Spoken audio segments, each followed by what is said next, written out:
Bonjour à tous, on se retrouve dans cette vidéo pour vous présenter le matériel électronique dont on a eu besoin pour notre voyage. Pour faire ces vidéos, ça a été un réel défi pour nous parce que ça impliquait de rapporter énormément de matériel. Aujourd'hui, on a du matériel super sophistiqué, petite taille, moindre coût, donc maintenant c'est possible. Alors qu'avant c'était vraiment compliqué, si on se trimballait avec des grosses caméras, des gros ordinateurs, c'était pas possible. Donc voilà, déjà aujourd'hui, on est content de pouvoir le faire. Dans cette vidéo, il y a Florian qui va peut-être vous parler un peu chinois parce qu'il va rentrer vraiment dans les caractéristiques des produits qu'on a achetés pour pouvoir faire ces vidéos. On va commencer par vous présenter nos différentes sources d'énergie. Après quoi, on va vous présenter le matériel informatique. Puis, pour finir, on va vous présenter le matériel vidéo et audio.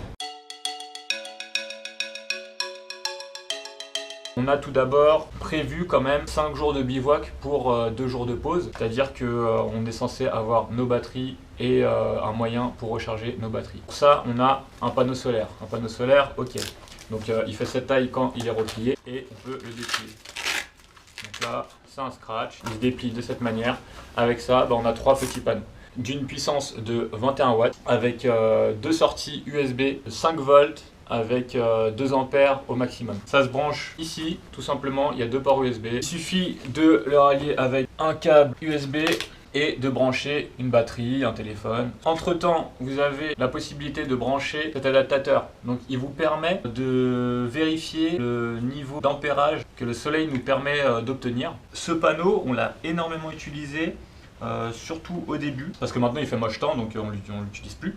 On avait la possibilité de recharger toutes nos batteries avec ce panneau. Ça résiste aussi à la pluie et on l'a utilisé pour des pluies fines. On n'a jamais utilisé pour des grosses pluies parce que de toute façon il faisait moche temps. Donc là on a un support qui nous permet de le poser et donc d'orienter correctement comme on veut le panneau. Deuxième source d'énergie, la dynamo dans la roue avant. Donc ça normalement on vous l'a présenté dans la vidéo matériel présentation du vélo. Donc vous pouvez vous référer à cette vidéo là. On présente la dynamo avec un boîtier adaptable dans lequel il y a un port USB. Donc vous branchez votre câble USB et vous ralliez votre batterie.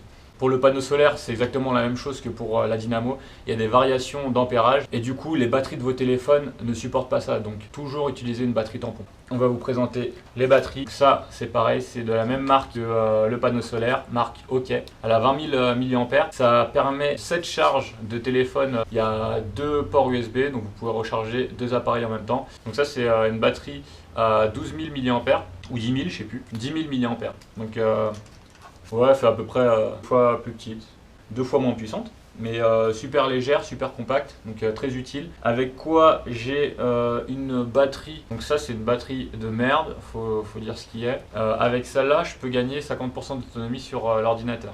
C'est la seule raison pour laquelle je la garde. Par contre, ça me permet par exemple que 2 charges de téléphone. 2 charges de téléphone, c'est cette batterie-là. Je l'ai acheté sur Amazon, c'est de la merde. Le gars, ma carotte, en fait, il avait marqué sur l'annonce qu'elle faisait un truc de ouf. 82 000 mAh. Ah oui, 82 000 mAh. J'en ai parlé à Florian, il m'a fait waouh, mais c'est trop bien, faut la prendre, machin. Je sais plus, je l'ai acheté genre 40 balles. Je me suis dit waouh, j'ai fait la découverte du siècle. Et ouais, je l'ai acheté en fait, non, elle fait même pas du 10 000 mAh. C'est vraiment de la merde. Donc je vous la conseille pas. Ah oui, et du coup j'ai aussi mini batterie, c'était aussi celle de Florian mais il me l'a passé. Et même avec ça, même avec tout ça, Florian tient plus longtemps d'autonomie. Donc à la fin, je suis comme ça en train de négocier une petite demi-charge, une petite charge de téléphone parce que c'est la pénurie. Vous vous rendez compte? Donc ça, faut vraiment faire gaffe au moment où vous achetez vos batteries, de ne pas acheter de la merde, de tester avant, de bien regarder le produit parce que là le gars sur la fiche produit, il s'est foutu de ma gueule. Avec tout ça, on a les plugs. Les plugs, moi j'en ai 50 000, Florian il en a un qui fait tout. Donc là c'est pareil, c'est de marque OK. Il y a 3 ports USB, il y en a un à charge rapide, donc c'est le rouge, et 2 à charge normale. Donc ça c'est les plugs Samsung charge rapide. C'est les trucs que j'ai avec mon téléphone, mais j'en ai d'autres. Florian a 4 câbles USB. Moi je vais en avoir pareil, je vais en avoir 4 ou 5 avec celui-là. Donc ça c'est aussi utile. C'est un câble USB avec 4 possibilités de charge différentes. Donc, nos téléphones, Donc moi j'ai le Samsung S7 Edge, vous l'avez vu dans les anciens épisodes si vous suivez un peu le parcours. Il a subi pas mal de chocs, hein. On l'a cassé, je l'ai cassé pas mal de fois. On l'a réparé une fois en Turquie, là je l'ai recassé entre temps. L'avantage avec ce téléphone c'est qu'il a une bonne autonomie niveau batterie. Que l'inconvénient c'est qu'il est assez fragile, donc je fasse gaffe. Même avec une coque de protection, il suffit qu'il tombe dans l'autre sens et voilà, la vitre est pétée. J'ai déjà eu des remarques, vous partez en voyage, vous prenez des téléphones de ouf, super fragiles, machin. Faut savoir que ce téléphone, ça fait 4 ans que je l'ai et que j'allais pas acheter un autre téléphone, sachant que j'en avais un de disponible. Donc j'ai pris le téléphone, j'ai pris mon téléphone, j'allais pas en acheter un autre juste pour le voyage. Donc il est fragile, j'y peux rien. Donc le téléphone de Florian, c'est le Samsung X Cover 4. Il est réputé pour sa résistance. C'est un peu la gamme survivaliste de chez Samsung. Il résiste au choc. Là, il y a une coque ou pas? Non. Donc là, il n'y a pas de coque. Hein. Pourtant, sans coque, c'est comme si j'avais le mien avec une coque. Donc il résiste au choc, à la poussière et il est waterproof. Le mien aussi est waterproof, mais plus maintenant parce que je l'ai cassé. L'avantage, c'est qu'on peut retirer la batterie. Donc là, vous avez la batterie disponible et du coup, Florian en a 2 autres. Vous pouvez aussi paramétrer un bouton.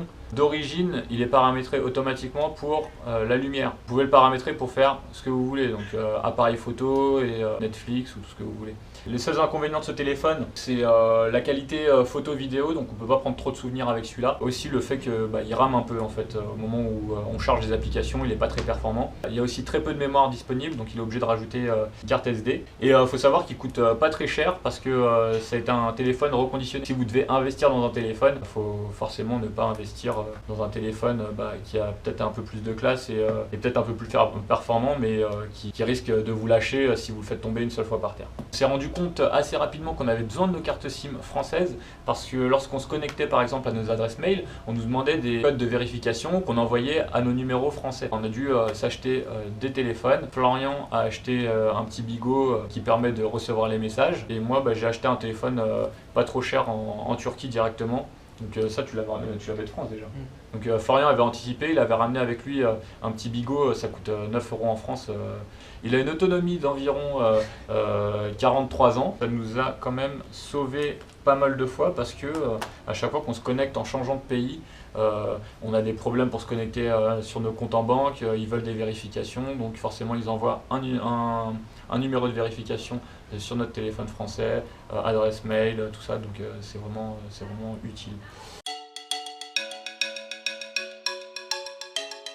Ordinateur, ça c'est mon ordinateur, un ZBook i7, c'est le deuxième de mon voyage. J'en avais acheté un en France, c'était vraiment une grosse dose. Je pouvais rien faire avec. Quand je suis arrivé en Turquie, on savait qu'on allait se poser. J'ai demandé à mon frère en France de m'envoyer mon ordinateur et l'avantage c'est que je peux faire ce que je veux, je peux refaire du montage vidéo parce que je pouvais pas le faire avec l'autre ordinateur. Le gros inconvénient de cet ordi c'est qu'avec le chargeur, il pèse 4,5 kg.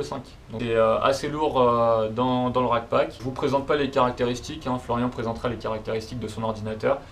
Pour nous ce sera la référence pour le voyage parce qu'il est compact, donc il vous en parlera. Alors ça c'est mon ordinateur, je voulais qu'il remplisse 2 critères, qu'il soit le plus petit et léger possible et qu'il puisse être assez performant pour faire du montage vidéo. C'est un Asus avec un nom imprononçable B8230UA.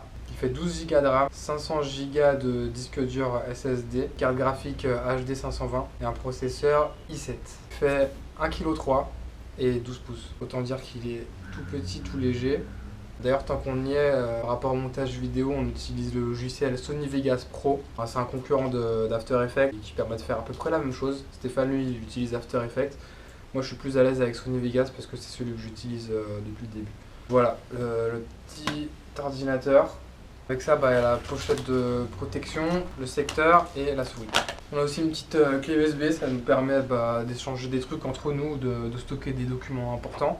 Alors pour stockage, on avait plusieurs possibilités, soit acheter un disque dur qu'on risquait de casser. Maintenant ils en font des très solides, mais ça reste quelque chose d'encombrant à emmener. Aussi une autre solution, c'est de transporter plein de petites cartes SD de 250 Go. Ça c'est possible, mais c'est un gros budget. Nous on a opté pour l'achat d'un cloud. On paye 10 € par mois chez Google. On a 1 Tera, donc ça nous permet de stocker tous nos rushs comme ça dans le serveur. Si on pète notre matériel, il nous reste toujours les vidéos qui sont sauvegardées quelque part. Pour filmer le voyage, on a utilisé principalement cette caméra. Vraiment, elle est au top. C'est un G7X Mark II. Elle est petite, compacte, elle filme en Full HD jusqu'à 50 images par seconde. C'est-à-dire qu'on peut faire des beaux ralentis avec. Un stabilisateur intégré. On peut retourner l'écran comme ça, donc pour se filmer soi-même et puis pour bien cadrer ce qu'on veut filmer. Le son est pas mal aussi. La caméra vlog par excellence. On peut aussi faire des timelapses, prendre des photos de nuit. Longue expo. Je peux aussi la connecter en Wi-Fi avec mon téléphone et transférer les photos de la caméra jusqu'à mon téléphone. Ça c'est pratique pour alimenter notre compte Instagram rapidement. Malheureusement, elle nous a quittés il n'y a pas longtemps. Donc là, elle bug. La vis du bloc optique qui est restée bloquée en position dépliée. C'est un défaut de fabrication. On ne peut pas le faire réparer nous-mêmes parce que si on essaye et que ça marche pas, et ben, la garantie ne fonctionnera plus. Alors on va essayer de faire jouer la garantie, je sais pas comment on va faire ça, mais on va faire ça rapidement. Elle a résisté longtemps parce que on peut dire qu'elle a pris cher, hein, avec entre l'humidité, la chaleur, elle s'est pris aussi du sable quand on était à la plage. J'ai aussi 2 autres batteries pour la caméra. Franchement, on n'est jamais tombé en rade entre toutes les batteries qu'on a et plus ces 2 batteries-là, on n'a jamais eu de problème. La batterie n'a jamais été un facteur limitant. Hein, ça s'appelle un GorillaPod de la marque Joby. C'est le haut de gamme du GorillaPod. Ça a coûté très cher pour ce que c'est. C'est vraiment bien pour... on met la caméra dessus, puis après on peut accrocher le GorillaPod partout. Donc, je pense que vous avez tous déjà vu ça un jour. Celui-là, il nous a lâché parce que ce voyage est très traumatisant pour les objets qu'on emmène avec nous. Même les trucs les plus solides ne résistent pas. Pour filmer actuellement, on a une GoPro. On a une GoPro Hero 3 Plus. Je vous filme en même temps, vous voyez ce que c'est. Bon, je pense que tout le monde a déjà vu ce que c'est qu'une GoPro. Celle-là, elle filme en HD, donc Full HD, jusqu'à 60 images par seconde. On peut aussi faire des timelapses. Par contre, le rendu n'est pas ouf. Maintenant, on a l'habitude de filmer avec ça, donc de faire des beaux rushs, des belles vidéos. Et c'est vrai que de passer à la GoPro, bah, c'est assez déplaisant, quoi. Après, c'est bien la GoPro pour filmer discrètement. Avec la GoPro, on a toutes sortes d'accessoires. Le boîtier étanche pour aller sous l'eau. On avait aussi un autre boîtier non étanche qui était perdu. On a la fixation pour accrocher la GoPro sur le casque avec la rallonge. Ça, c'est la fixation pour accrocher sur le vélo. Plein de petits accessoires pour accrocher la GoPro. On a aussi un micro. On ne l'a jamais utilisé. Tout ça, je pense que c'est des objets qui n'étaient pas forcément utiles à emmener. Alors le drone, si vous avez suivi, vous avez vu qu'on a déjà pété une fois un drone. Il avait bien fait sa vie, faut l'avouer, parce que je l'avais déjà avant le voyage, je m'en étais déjà beaucoup servi. On a acheté le même parce que il est vraiment top.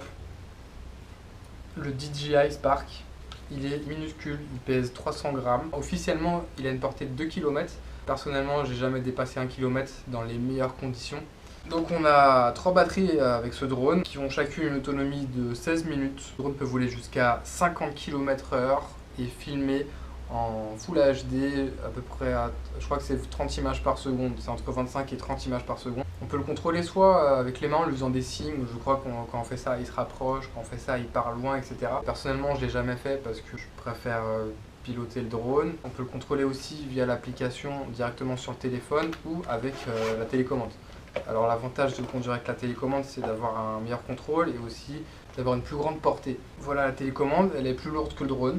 On la connecte avec le téléphone, avec ce câble ou en Wi-Fi. Et on a un retour écran directement sur le téléphone. Le drone possède plusieurs modes, pilotage classique ou alors on peut aussi lui demander de faire un tracking, c'est-à-dire nous suivre dans nos déplacements. Il est aussi capable d'éviter les obstacles. Il y a aussi un mode sport qui est intéressant, c'est-à-dire que là on déverrouille toutes les sécurités. Et puis là bah, c'est du pilotage quoi en fait, va très vite. C'est extrêmement plaisant de conduire en mode sport. Par contre pour faire des vidéos c'est pas terrible. Si on avait fait ce voyage 2 ans avant, on n'aurait pas pu emmener ça avec nous parce que ça n'existait pas. Il n'y avait que des gros drones. Au niveau du matériel audio, on a une petite enceinte JBL offerte par Cédric. Merci Cédric. Elle nous a beaucoup servi. On a bien écouté de la musique, alors ça nous a rendu service tout au long du voyage. On a aussi le câble jack qui va avec. Le soir dans la tente, on aime bien regarder Netflix, alors on utilise un casque pour Stéphane, des écouteurs pour moi. Ça permet de faire passer le temps tranquillement dans la tente. Voilà, on a fini cette vidéo. Juste un petit truc, un petit détail qui nous a permis de garder ce matériel électronique en vie pendant tout ce temps, c'est ces choses-là. Des petits sachets de silicate qui absorbent l'humidité. Vous savez, c'est ce qu'on trouve dans les boîtes de chaussures.